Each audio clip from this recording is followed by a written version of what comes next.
salvadoreñas, bolivianas, en los rostros de las mujeres, de los niños. ¿Qué le dice esas imágenes que hemos visto, las casas cayéndose y todo lo que conocemos? Una terrible tragedia, una terrible tragedia. Cuando usted ve derrumbar una casa, es la historia de una familia que se derrumba, que se hunde. Son niños, son mamás, son papás, son esfuerzos de gente trabajadora, de gente humilde, que de un día para el otro, de un minuto a otro, pierde todo. Lo hemos lamentado muchísimo.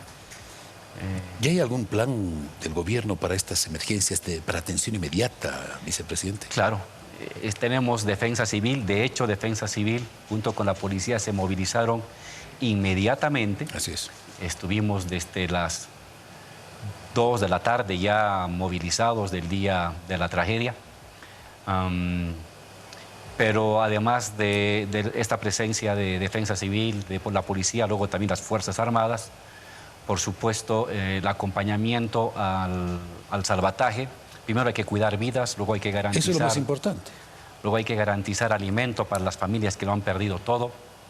Y ahora hay que pensar en la reconstrucción de la vida, de las viviendas de esas familias.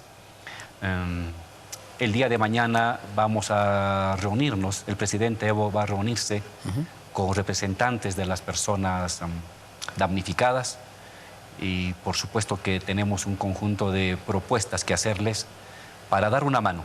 Toda Bolivia está solidarizada, todos los paceños están movilizados y el gobierno nacional no va a dejar abandonadas esas familias que con tanto esfuerzo han construido su vida, su casa, y no vamos a permitir que todo se derrumbe. Vamos a ayudarles a que salgan adelante. No vamos a dejar que estas personas queden solas, en términos generales, es lo que dice el presidente. ¿Cómo va a ser ese apoyo? Van a hacer varias propuestas, decía usted. No los van a dejar sin vivienda. Yo le pediría que los espere hasta la reunión de mañana. Pero por supuesto que con todo lo que está a nuestro alcance como gobierno, vamos a apoyarlos. Lo hemos hecho anteriormente. Así es. Lo hemos hecho anteriormente. No es la primera tragedia que sufre La Paz en cuanto a deslizamientos y derrumbe de casas.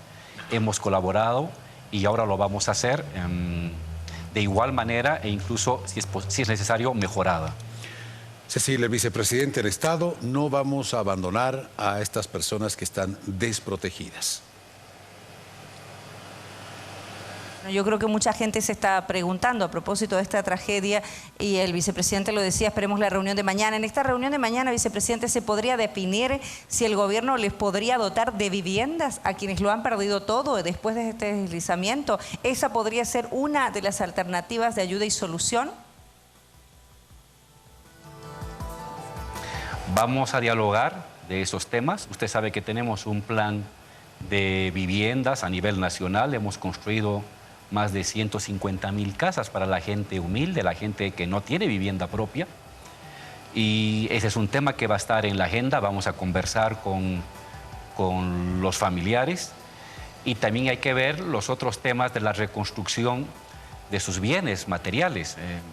Hay que ver los temas de las deudas con los bancos. En fin, son varios temas que nosotros vamos a abordar y tenemos propuestas muy puntuales, muy concretas, que yo le rogaría me permita esperar hasta el día de mañana para que el presidente se dirija a los afectados en todo caso. Pero usted tiene que saber que sea en La Paz, en Santa Cruz o en cualquier parte de Bolivia, nosotros nunca vamos a abandonar a las personas que han sido objeto de esta tragedia o de cualquier otra tragedia. Hay un Estado fuerte con la capacidad de responder a las demandas para salir adelante. Decirles a las familias que ahora están sufriendo, llorando, recogiendo su ropita, su camita, vamos a salir adelante. Los bolivianos juntos vamos a salir adelante y nos vamos a levantar. Vamos a reconstruir nuestra vida y el Estado no va a dejar solo a estas familias. Bueno, importante, hay que destacar también, vicepresidente, creo, en esta coyuntura de tragedia, que usted decía no es la primera vez, pero importante destacar la unión o la unificación de fuerzas en todo lo político, hablando de todo lo político, porque efectivamente toda Bolivia está afectada por lo ocurrido, solidaria con lo ocurrido, pero hemos visto coordinación entre el gobierno central, el gobierno departamental y el gobierno municipal de La Paz para tratar de dar ayuda a lo urgente y a lo emergente, que es principalmente la afectación de estas 180 familias. Creo que eso es importante y hay que destacarlo, así hay que trabajar cuando se presentan este tipo de tragedias en el país, por la gente. Por encima de cualquier diferencia ideológica o por encima de cualquier diferencia regional, Cecilia, este es un drama humano y ninguna persona que tenga el corazón en su lugar puede mantenerse indiferente. Yo estoy muy agradecido de la solidaridad del pueblo paceño, pero no solamente del pueblo paceño, del pueblo boliviano que han hecho llegar a estos lugares tan alejados, Santa Cruz, Tarija, Pando, un pequeño aporte para estas familias, porque de alguna manera nos puede pasar a cualquiera. Nadie tiene garantizada su estabilidad y qué lindo saber que aún en la tragedia, en el momento más terrible, siempre hay una mano solidaria de un boliviano. Los bolivianos somos muy solidarios y compartimos lo poquito que tenemos. Y ese es un gesto extraordinario. He visto a niños, he visto a señoritas mayores llevando un pancito, preparando una comida, llevando una frazadita. Es verdaderamente destacable esa actitud del pueblo boliviano, del pueblo paceño, y el Estado no puede quedar indiferente, no puede quedar distante de eso. Y por supuesto que en coordinación con todos los niveles, con alcaldía, con gobernación, vamos a ayudar a reconstruir la vida, las condiciones de vida, de trabajo, de existencia de estas familias paceñas que hoy se ven tan afectadas. Bien, vicepresidente, yo creo que era importante dar este mensaje también esta noche porque ha sido el tema que está ocupando, como usted decía, no solo la mente, sino también los corazones de todos los bolivianos por la tragedia que se ha vivido y se sigue viviendo en La Paz. Pero hay otros temas que también han ocupado la mente y han ocupado las energías de los bolivianos en cuanto a opinión, y las páginas de los titulares también se refieren a estas últimas jornadas. Y uno de ellos tiene que ver con el tema de la Policía Nacional, así que le propongo que podamos cambiar en cuanto a información y este diálogo que estamos manteniendo también esta noche y hablar de este escándalo que salpica a algunos oficiales de la policía boliviana supuestamente involucrados con el narcotráfico. ¿Cómo se ha vivido esta situación en la interna del gobierno nacional, vicepresidente? En primer lugar, con mucha sorpresa. En segundo lugar, con mucha indignación, porque la institución policial es una institución compuesta por hombres y mujeres, en su mayoría gente noble, gente esforzada, gente profesional que ha dedicado años de su vida para proteger. Usted ha visto a los mismos policías ahora ayudando a las familias afectadas, recogiendo su ropita, recogiendo su televisor, arriesgando su vida. Vemos a policías protegiendo a las personas, resolviendo crímenes, pero también vemos que hay lunares que le hacen mucho daño a la policía. Es el caso de este coronel involucrado en temas de narcotráfico.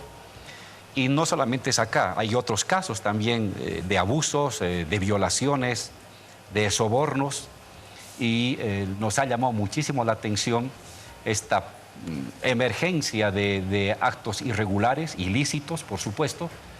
Y la posición que hemos tomado ha sido de limpiar. No podemos permitir, Cecilia, que el policía honesto sea derrotado por el policía corrupto.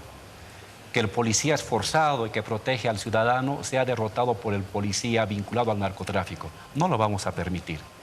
Vamos a limpiar la institución. Es una institución muy noble, necesaria para la seguridad y la paz y la tranquilidad de los bolivianos. Y estas cosas manchan evidentemente, tienden una sombra de duda sobre la institución y tenemos que rápidamente limpiar. Si hay que despedir a personal, si es que hay que hacer investigación interna, si es que hay que someter a polígrafo a cada uno de los funcionarios de la policía, si es que hay que revisar las cuentas personales bancarias del policía, del comandante, de sus familiares, de sus hermanos, de sus de sus hijos, lo vamos a hacer, pero tenemos que darle a la ciudadanía la garantía de que va a tener una policía limpia y transparente y que ese policía esforzado y honesto va a derrotar al policía corrupto. A propósito de este tema, vicepresidente, ¿qué conocía el gobierno? ¿Qué conocía el gobierno del coronel Gonzalo Medina? Yo le puedo decir, César, presidente, vicepresidente, no tienen un conocimiento detallado de los funcionarios de la policía. ¿A dónde llega nuestro papel? Nuestro papel llega a posesionar al comandante general y aceptar la lista de ascensos que nos llega. La lista de ascensos que le llega al presidente para ser generales, la lista de ascensos que llega a la asamblea para viabilizar ese ascenso, es una lista de 20 personas o de 30. ¿Quién hace esa lista? La policía, un sistema interno de la policía. ¿Qué hace el presidente al mandar a la asamblea? Dice, bueno, han llegado a una lista de 30. Este año solamente van a ascender 10. Ni pregunta quiénes son los primeros 10 de la lista. Y entonces eso llega a la asamblea y la asamblea ratifica lo que el presidente ha anunciado. Los ascensos de las 10 personas que tienen supuestamente la mejor puntuación. ¿Quiénes estarán ahí? ¿Cómo habrán llegado a ser los primeros 10 o 20? Es un tema de estricta calificación de la policía. Igual con los militares. No es que aquí uno tiene su listita de los amigotes y dice, a ver, asamblea, apruébeme a mis amigotes como generales. Nunca en los 12 años, ni presidente ni vicepresidente se han metido a calificar, a revisar las calificaciones. Confiamos que hay un buen trabajo de selección de parte del sistema policial. Y luego ya es cada comandante, César, cada general, que elige a sus comandantes regionales. Es el comandante nacional que dice, bueno, usted va a ser comandante departamental de Oruro, de Cochabamba, de Santa Cruz. Y luego cada comandante departamental, a su vez, elige sus comandantes de unidad. De la FEDSEF, de los distintos distritos. Esto es un tema que llega a presidencia, no es un tema que llega a la asamblea. Somos respetuosos de ese sistema propio de jerarquía, de ascensos y de mérito al interior del sistema policial e igual del sistema militar. Entonces, ¿quién estará como coronel? O usted me va a preguntar, ¿quién está como coronel en el alto? No tengo la menor idea, porque esa es una competencia que no corresponde al presidente ni al vicepresidente. Es un tema que le corresponde al comandante departamental. Gracias, vicepresidente. Cecilia, el vicepresidente dice, bueno, que las primeras autoridades no conocen quiénes son estas personas que llegan en una lista de ascensos, de nombramiento, es la policía. Claro, a propósito de esto, bueno, César, lo que se ha puesto también en entredicho es la inamovilidad del coronel Medina durante más de 3 años en el cargo, ¿no?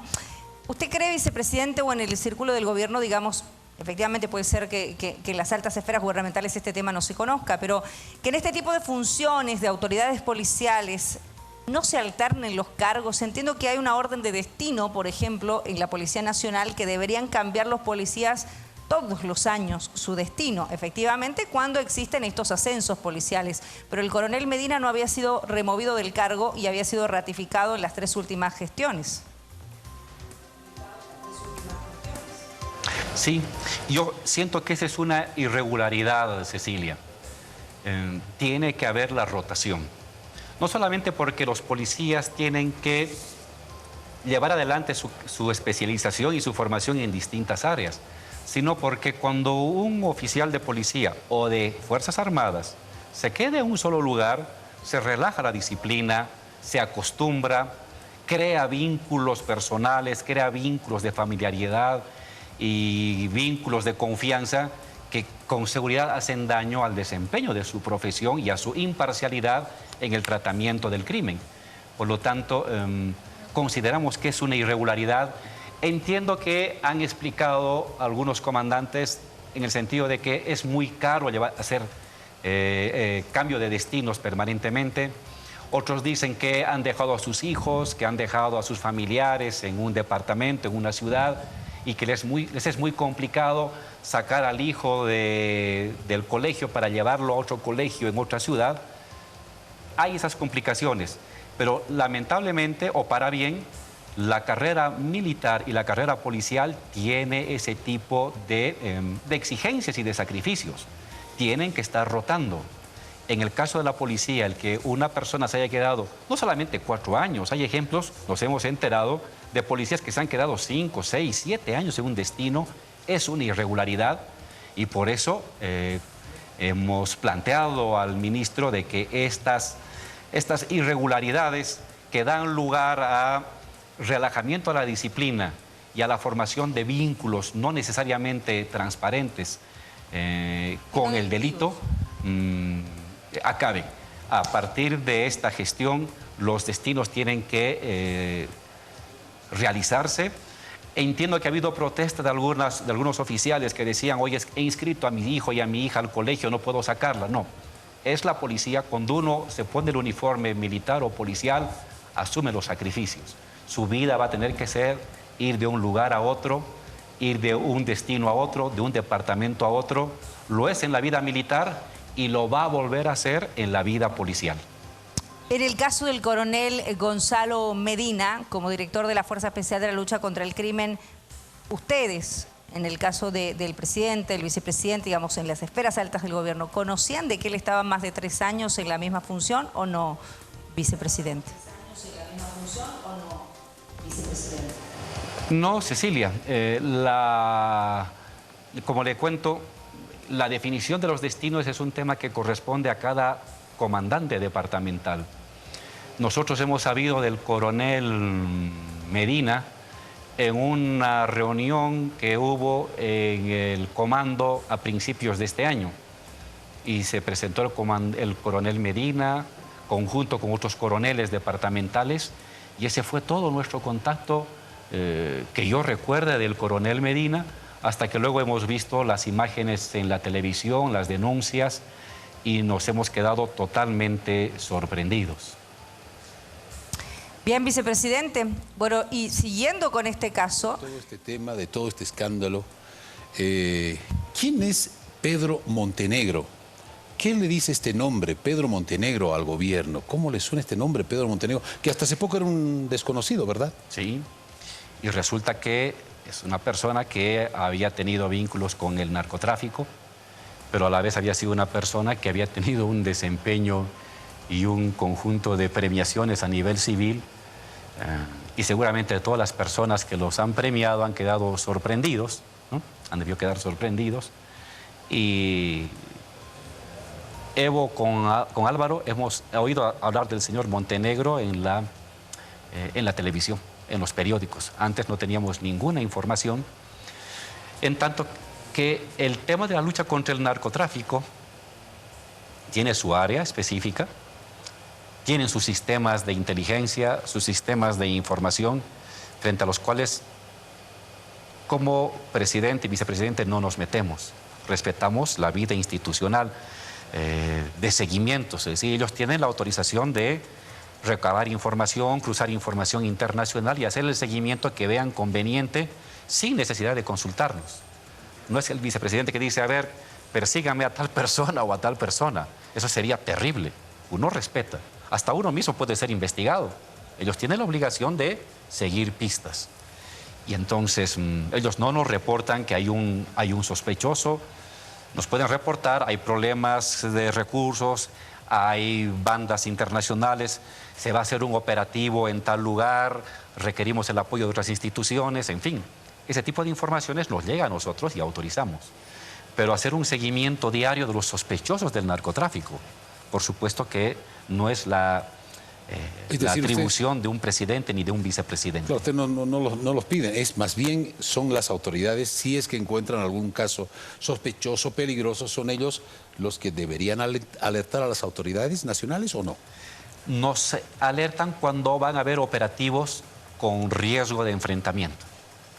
Cuando son extremos. Sí, nos dicen entonces aquí hemos detectado un caso de un grupo, de una banda, vamos a hacer una intervención, hay riesgo de enfrentamiento armado, entonces necesitamos que se nos autorice y estemos atentos. Entonces Uno evalúa eso y recién se entera del caso. Pero otro tipo de casos de narcotráfico, de seguimientos, de personas involucradas, pero que son objeto de investigación, son temas que no nos reportan a nosotros, no tienen por qué reportarnos, más que en estos casos extremos. Bien, gracias, vicepresidente. Cecilia. ¿Y conocían de la investigación interna que había contra estos policías desde hacía días antes o semanas antes de que el caso saltara a la luz pública, se hiciera público? ¿Conocían ustedes, vicepresidente, o todavía no? Porque era una investigación interna contra estos policías y sus nexos, presuntos nexos con el narcotráfico. No, ese tema no lo conocíamos, Cecilia, no lo conocíamos. Cuando estalló las denuncias, recién el ministro de Gobierno nos informó cómo era este tema, pero antes no, porque lo que tenemos entendido es de que diariamente hay un conjunto de investigaciones en marcha, a partir de indicios, a partir de cierta información que pueden dar informantes o algún tipo de información de Interpol. Como esas diariamente deben estar haciendo varias, si no es una decena o más de investigaciones. Eso no nos reportan, no tienen por qué reportarnos. Pero cuando ya la investigación ha pasado a la fase operativa, si la fase operativa es simple, ellos lo hacen sin consultar porque tienen la atribución de hacerlo, es su trabajo. Pero cuando la fase operativa genera riesgos de enfrentamientos armados, o otro tipo de incidentes de mayor envergadura, por supuesto que nos informan lo que está sucediendo para que estemos enterados como autoridades superiores. La situación ya está planteada, la investigación está en marcha, vicepresidente. A propósito de la situación que vive hoy la policía y la credibilidad ante la opinión pública, porque es importante la credibilidad de la policía nos tiene que dar seguridad a todos los bolivianos. ¿Qué soluciones ha pensado el gobierno para devolverle credibilidad y devolver un poco este espaldarazo que necesita la policía, una institución aparentemente quebrantada ante la opinión pública en este momento? El día lunes, Cecilia, a las 5 de la mañana nos reunimos con el presidente Evo, el ministro de Gobierno de la Presidencia, con todo el mando policial. Hemos sido muy duros, hemos planteado las cosas tal como son. En primer lugar, de que necesitamos una policía eficiente que proteja a la ciudadanía, que la policía es una institución vital de la organización del Estado, que hay policías que hacen muy bien su trabajo, que son muy eficientes, que son muy profesionales, que hay policías honestos, pero que tenemos que deshacernos de cuanto indicio haya de policía corrupto o vinculado con el narcotráfico o con el delito. Y esas cosas tienen que comenzar con una reforma estructural y radical desde la misma Academia de Policía. Tiene que acabarse y desaparecer cualquier rasgo de compra de notas o de compra de ingreso a la Academia de Policía. Si uno paga $10.000 para entrar a la Academia de Policía, está aprendiendo a que cuando sea profesional va a recoger esos $10.000 que ha invertido. Es decir, ya le están diciendo que tiene que robar. Eso tiene que desaparecer. Ni un solo centavo tiene que moverse en el ingreso de los postulantes a la Academia de Policía. Tiene que ser por mérito, por esfuerzo, por capacidad, por disciplina y por ética profesional. Destinos. Encarcelar y denunciar a cuanto comandante vaya a cobrar por la asignación de destinos. Nos hemos enterado y hemos denunciado que para tener el acceso a Viru en Santa Cruz o la policía caminera o tránsito se pagaba dinero. Pues a esos que están queriendo pagar dinero y recibiendo dinero, a la cárcel. Primero, expulsión de la institución y luego a la cárcel. Tercer lugar, la formación. La formación dentro de la academia tiene que estar basada en el conocimiento profesional, pero en los valores éticos que hagan de ese policía una persona que enfrente el delito, pero también que enfrente el soborno, la corrupción y el acceso rápido a dinero fácil e ilícito. Bien. Luego, otros mecanismos, César, el mecanismo de comandante que va a pasar a un comando, que pase por el polígrafo, que es un sistema de detección de mentiras. Luego, como sucede con nosotros los políticos, queremos ser políticos, transparentar sus cuentas. Pero no solamente las cuentas personales, sino la cuenta de su esposa, de sus hijos y de sus hermanos. ¿Es complicado? Sí, pero tenemos que tomar medidas radicales para problemas radicales. Hoy la policía está en un problema muy radical, terrible, su credibilidad está en juego y esto no lo vamos a curar colocando una curita o un parche. Tiene que haber una operación estructural que devuelva la dignidad a la institución policial, que le devuelva la fuerza al policía honesto, que es la mayoría, y que derrote al policía corrupto. Entonces, vamos a implementar y estamos esperando, va a haber una reunión de aquí a 15 días, que el comando policial nos haga y nos informe sobre estas ideas que hemos dado, qué nuevas cosas complementarias o mejoradas pueden hacer para que haya todo un paquete de transformación estructural de la policía para devolverle a la población boliviana una policía sana que la proteja. Cambiamos de tema, le propongo cambiar de tema, vicepresidente. Hablemos del incremento salarial, 3% al mínimo, al salario mínimo, y 4% al básico. Algunos expertos en economía han manifestado que se acabó el tiempo de bonanza. ¿Lo creen ustedes así? Eso quisieran ellos. Lo que pasa, César, que no somos ni demagogos ni irresponsables. Bolivia estaba acostumbrada hasta el año 2005 que en tiempo de elecciones los gobernantes votaban la casa por la ventana. No importaba qué pasaba el año que viene. La cosa era estar bien parados ese año. Nosotros no. Es tiempo de elecciones. Y algunos analistas decían, bueno, estos tipos van a subir el 10, el 20%. No, señores. Nosotros vamos a gobernar el 2020. Y por eso las medidas que estamos tomando en el 2019 son responsables. El incremento es por encima de la inflación 1.5%, por encima de la inflación.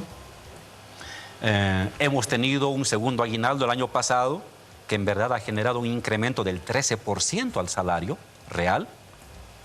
Y entonces hoy estamos colocando esta cifra, es una cifra que mejora el ingreso del trabajador, que mejora el salario básico, pero es un aumento responsable, no es un aumento propagandístico, no es un aumento político, es un aumento responsable de un gobierno que cuida la economía como un patrimonio de los bolivianos, pero además de un gobierno que sabe que va a seguir gobernando el siguiente año y que por lo tanto lo que hoy está sembrando lo va a cosechar el año que viene. Es decir, todavía seguimos, bueno, estamos en la época de bonanza, sabemos que no. No estamos en una época de bonanza como hace algunos años. Sí, pero por séptimo año consecutivo, César, vamos a ser el país de América Latina que más crece. Nuestra meta es que sigamos creciendo por encima del 4.5%. Por encima de Argentina, por encima de Brasil, por encima de Chile, por encima de Uruguay, por encima de Paraguay, por encima del Perú, por encima de Colombia, por encima de todos los países de América Latina. Quisiéramos crecer al 6%. Llegamos a crecer el 6% cuando el petróleo se disparó a $140. Hoy el petróleo está en 65, está a la mitad, menos de la mitad. Pero la economía sigue creciendo a un ritmo sorprendente para el continente. Están muy bien las exportaciones, está mejorando la industria, la manufactura, la agricultura. Tenemos que repuntar en petróleo. Nos hemos lanzado a ampliar derechos con el seguro universal de salud. Hemos mejorado el salario de manera responsable para garantizar las fuentes de empleo de los trabajadores. Y esto hace que nuestra economía nuevamente este año muestre las cifras más satisfactorias de todo el continente. Gracias, vicepresidente. Cecilia, por favor. Le escuchábamos al vicepresidente, decía, ¿es un incremento o es un aumento responsable? Opina todo lo contrario el presidente de la CAINCO, de la Cámara de Industria y Comercio, que ha calificado este incremento al salario como irresponsable y que fomenta el crecimiento de la informalidad en el país. Escuchemos, por favor, vicepresidente, y después su opinión. Y el tema de fondo es cómo hacemos para mejorar las condiciones de todos los trabajadores en Bolivia. Ese es el tema de fondo. Aquí desde la CAINCO estamos muy, pero muy preocupados con la pequeña, la micro y la mediana empresa. Estamos hablando que son más de 70.000 o casi 70.000 pequeñas, micro y medianas empresas que hay en el país. De estas empresas formales dependen muchos trabajadores y de estos trabajadores dependen muchas familias. Entonces, si nosotros a todas estas empresas lo que estamos haciendo es empujarlas hacia la informalidad, lo que estamos haciendo es ir en contra de la familia boliviana con este tipo de políticas salariales.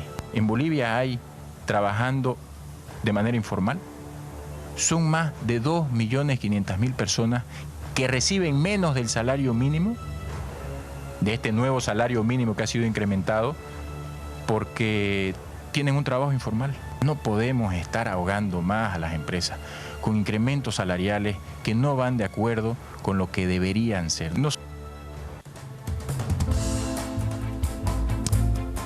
Esto ha opinado hace algunas horas el presidente de la Cámara de Industria y Comercio de Santa Cruz. Irresponsable, decía él, el incremento salarial, pero además hablaba de que esto fomenta la informalidad, vicepresidente. Sí, de manera muy respetuosa y cariñosa le digo al presidente de CAINCO que el crecimiento económico boliviano 4.5 en promedio, el crecimiento de la agricultura por encima del 6%, el crecimiento de la manufactura por encima del 5%, tiene como fundamento la distribución de la riqueza. Nuestro modelo económico funciona generando mercado interno, consumo interno, mediante la capacidad adquisitiva de los trabajadores. Cuando usted aumenta el salario a un trabajador, ese trabajador el 48% de su salario lo gasta en alimentos, un 7% lo gasta en vestimenta, un 3% lo gasta en telefonía, un 12% lo usa para su casa o para su alquiler, otro porcentaje lo usa para las distracciones, otro porcentaje para salud y cerca de un 15-18% para comprar cosas de afuera. Es decir, que el incremento que da el empresario regresa otra vez al empresario vía el consumo. Esa ha sido la clave de nuestro modelo económico, la clave de que estemos creciendo más que el resto de los países del continente, porque la justicia genera aumento salarial, consumo interno, crecimiento de la economía. El empresario también tiene que hacer sus esfuerzos, tiene que hacer también sus sacrificios, porque el Estado también le compensa. Al esfuerzo que hace el empresario para aumentar el salario, que luego lo va a recoger mediante el consumo, el Estado le premia. Nosotros subvencionamos, Cecilia, la electricidad que consume el pequeño, el mediano y el gran empresario, por lo menos un 300%. La electricidad debería estar valiendo 300% más. Nosotros la subvencionamos para favorecer al pequeño, mediano empresario. Nosotros subvencionamos la gasolina y el diésel. Nosotros subvencionamos el gas, Cecilia. Son subvenciones que le damos al pequeño, al mediano y al gran empresario como una especie de recompensa y retribución a el esfuerzo que hace para dar salario, para incrementar la remuneración de los trabajadores. Pero además, Cecilia, frente a este proceso de informalidad que lo hemos heredado de tiempo atrás, el gobierno está tomando medidas muy puntuales, no coercitivas, sino de incentivo para que la gente no esté informalizada. Les pongo un ejemplo, el doble aguinaldo. Con el doble aguinaldo se ha creado la billetera móvil para favorecer al microempresario. ¿Quiénes han accedido a la billetera móvil? Los que estaban formalizados. En los últimos 4 meses, más de 2.500 pequeñas empresitas informales han visto favorable pasar a la formalidad para acceder a la billetera móvil. Segundo lugar, convocatorias para abastecer de papel a un ministerio, para construir una casita, para elaborar adoquines o para llevar la comida, un desayuno escolar, etcétera. Para acceder a ese dinero que el Estado gasta en favor de la sociedad, les exigimos que estén formalizadas. Y eso ha permitido que otras miles de pequeñas empresitas de comercio, de industria, de manufactura, se animen a formalizarse. Estamos en un proceso de formalización de la economía, pero no en base al garrote, ni la imposición, ni la cárcel, sino en base al incentivo económico. Vicepresidente, hablemos del momento postelectoral, hablemos del momento después de las elecciones, después de que el ciudadano ya haya elegido al presidente. Quien sea el presidente, va a tener un panorama incierto en materia económica.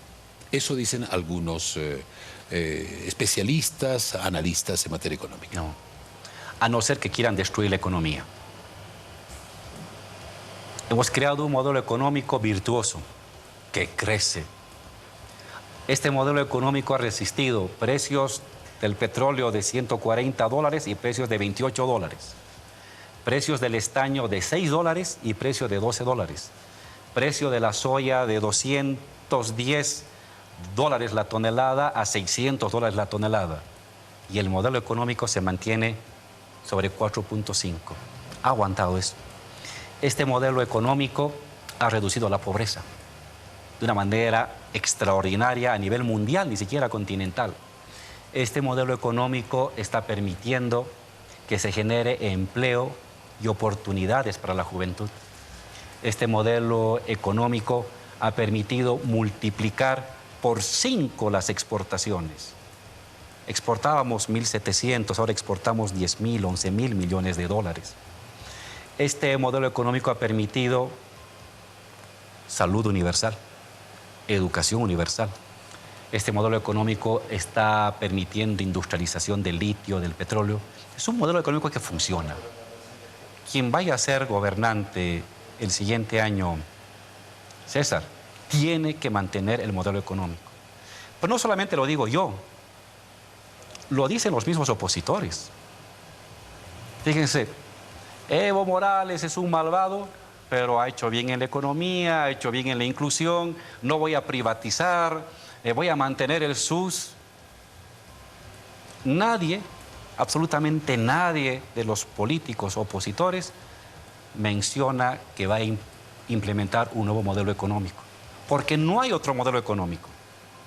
O el que hay es el fracaso de lo que está pasando en países vecinos, donde la electricidad sube 1000%, el gas sube 1300%, el agua 800%, el transporte sube 500%. Ese es el fracaso. Sea quien sea el que entre el 2020, el 22 de enero, ha de mantener la estructura de este modelo económico porque no ha agotado su combustible. Seguramente en algún momento comenzará a mostrar fallas y debilidades. Es normal, nada es eterno. Pero está claro que el horizonte de este quinquenio es el modelo que hemos implementado, que es exitoso y que va a seguir mostrando resultados muy importantes para la ciudadanía. Yo tengo mucha confianza, César, en el tema del litio. 32 fábricas del tamaño de la cervecería boliviana a crear entre el 19 y el 22. Tengo mucha esperanza con la petroquímica, ahora ya de plásticos blandos y duros. Tengo mucha esperanza con una agricultura aliada a yacimientos para el biodiesel. Tengo mucha esperanza con el desarrollo de tecnología para la pequeña industria y la mediana industria. Entonces, este modelo todavía tiene mucho más que rendir en los siguientes años y seguramente quizás al finalizar la década del 20, de aquí a 10 años, habrá que pensar a debatir un nuevo modelo. Pero hoy por hoy nadie ha puesto en duda el modelo económico y los resultados son relevantes. Gracias, vicepresidente, por la respuesta. Cecilia, seguimos. Si a propósito de las futuras elecciones, vicepresidente, Brasil ha anunciado que va a demandar ante la CIDH una consulta sobre la repostulación indefinida. ¿Le genera alguna inquietud este anuncio que hace Brasil? Bueno, yo tenía informado que han anunciado un grupo de activistas. No tengo la información oficial, Cecilia, de que el gobierno brasileño vaya a hacerlo. Entonces, permítame no comentar sobre lo que está haciendo el gobierno de Brasil. Sí, permítame comentar sobre lo que han ido a pedir estos ciudadanos bolivianos. No se dan cuenta el daño que podría hacer a los 10 u 11 millones de bolivianos el pedido de una medida de ese calibre. Hace tiempo leí, hace como un mes leí un artículo de una joven abogada cruceña que explicaba las repercusiones en la economía que podría tener un pedido de este tipo.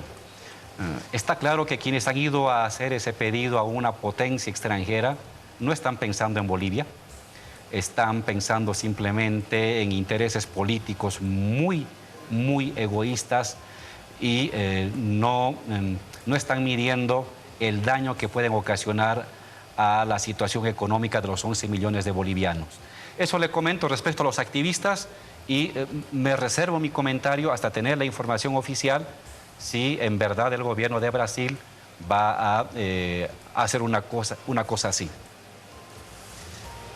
Bueno, pero a propósito de este tema, uno de los argumentos que efectivamente llevan a los activistas a plantear este tipo de demandas y que defienden el resultado del 21F, vicepresidente, es que si no se han respetado estos resultados en su momento, ¿qué garantiza el resultado por el respeto, por ejemplo, de las elecciones de octubre?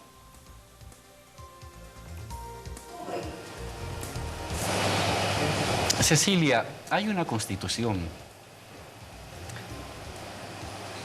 El resultado del referéndum se ha respetado porque el artículo constitucional no se ha derogado, sigue presente.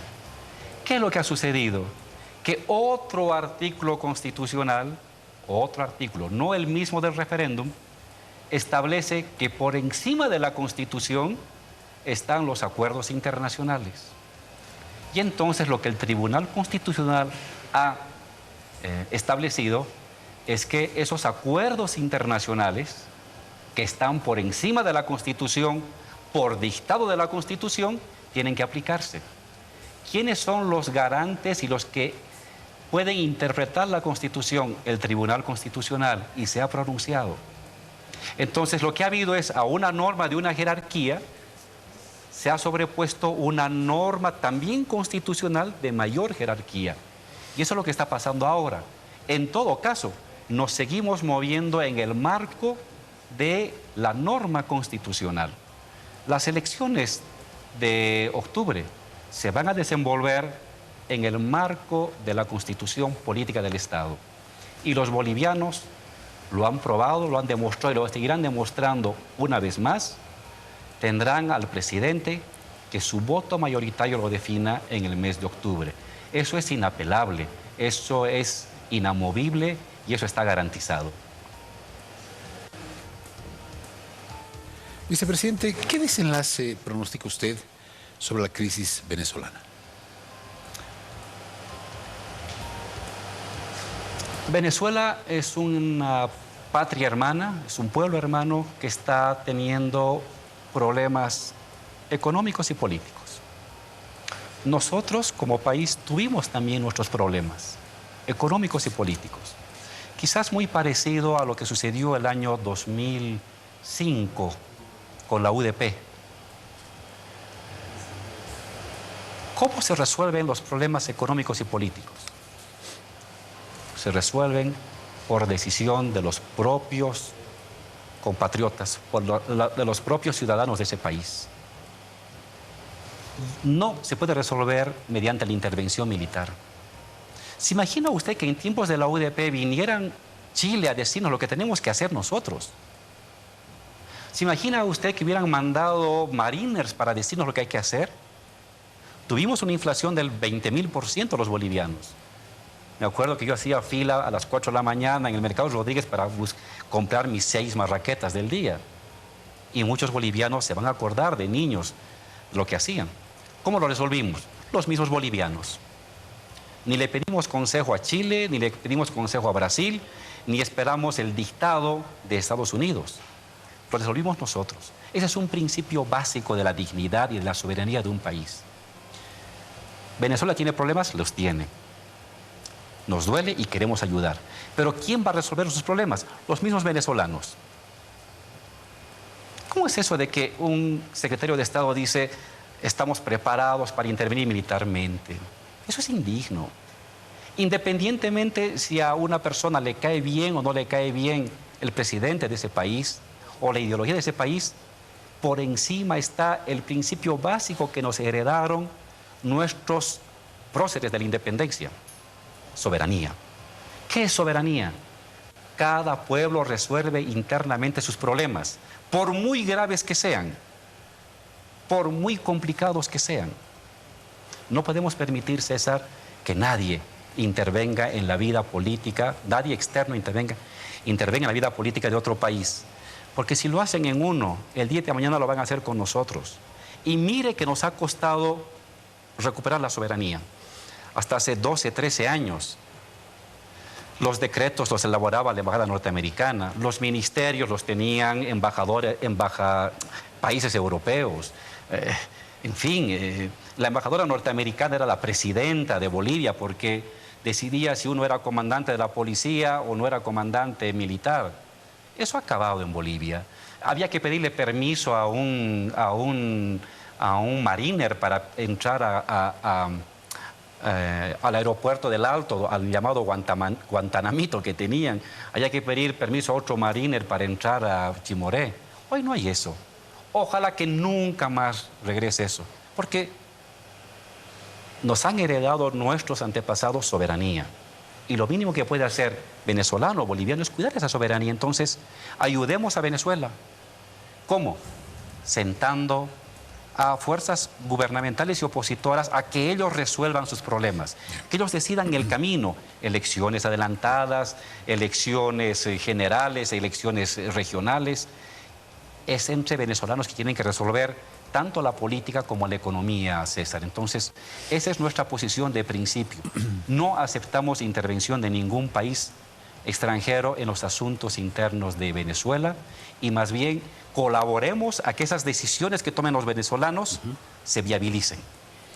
Vicepresidente Álvaro García Linera, queremos agradecer estos minutos por conversar, por responder a algunas de nuestras consultas para todo el país e informarle sobre estas acciones a los ciudadanos, los televidentes que siguen Que No Me Pierda. Gracias por su visita. Muchas gracias a usted, César, y muchas gracias a Cecilia desde Santa Cruz. Muy buenas noches. Un saludo, vicepresidente. Gracias por habernos acompañado también esta noche. César, un saludo para el vicepresidente y, por supuesto, toda la gente que ha compartido con nosotros esta noche esta entrevista. Pueden participar, compartirla a través de nuestras redes sociales. Continuamos nosotros aquí en el programa. Continuamos con más en el programa y ustedes se preguntan...